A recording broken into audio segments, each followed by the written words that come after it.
Ondago na gyud ang One Cebu Island Sinulog Festival 2023. Ngay pahigayon sa bagong venue nini ang South Road Properties kun SRP. Samtang traffic ug security management plan sa dapit ug sa mga tao nga motambong sa kalihukan nakahanay na usab. Niya ang report.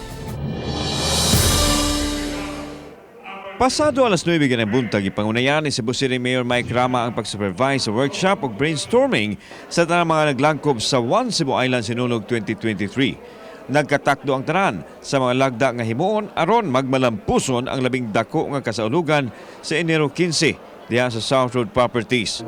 At tubangan sa masakop sa media giangkon sa mayor nga kumpiyansa siyang magamit gyud ang dapit. Hinoon sa pagkakaroon aduna pay mga gitrabaho ilabi na sa infrastruktura ug masaligon si Rama nga mahuman ra kini. Kung dili mahuman, di ay sinulog. But mahuman, mo nang naay sinulog. Confidenta nga mahinayon yun ang sinulog sa SRP. Yawa na pang tanay. Mahinayon yun ang sinulog. Mahinayon in the name of Senior Santo Niño. Giginagda mo pahigayon og walkthrough ang mayor uban sa mga stakeholders sa SRP ugma sa kadlawon. Samtang ang seguridad nakahanay na usab, mato ni Police Colonel Ireneo Dalugdog ang direktor sa Cebu City Police Office. Gipaniguro nini ang seguridad sa madapit ug sa mga motambong sa Grand Parade apil na ang mga VIP nga posibleng mosaksi. Gawas sa kapulisan sa Dakbayan sa Sugbo, adunay augmentation gikan sa PRO7 ug ubang mga units sa PNP ug force multipliers. Nasa mga 90% na yung natin security preparation natin pagdating sa may yung logistical at saka yung preparation natin may mga actionable items pa tayo. So 10% na lang doon kasi may mga walkthrough pa tayo na gagawin doon sa area. Masasabi natin na secure area sa dami ng mga personnel natin na i-deploy.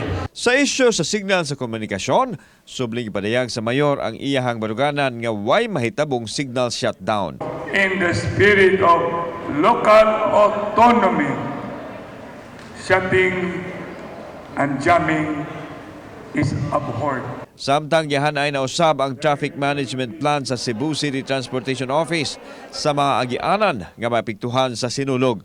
Alauna sa kadlawon sa Enero 15 sirad-an na ang main road sa SRP nga agian sa mga contingents. Road closure na to sa SRP atong pasabutan na dili na pwede moagi ang from Southern Cebu through SRP palusot diri sa Plaza Independencia. Muna itong pasabot sa closure na gikuha na nato ang lugar, gi-prepare para sa mga contingents na manood na.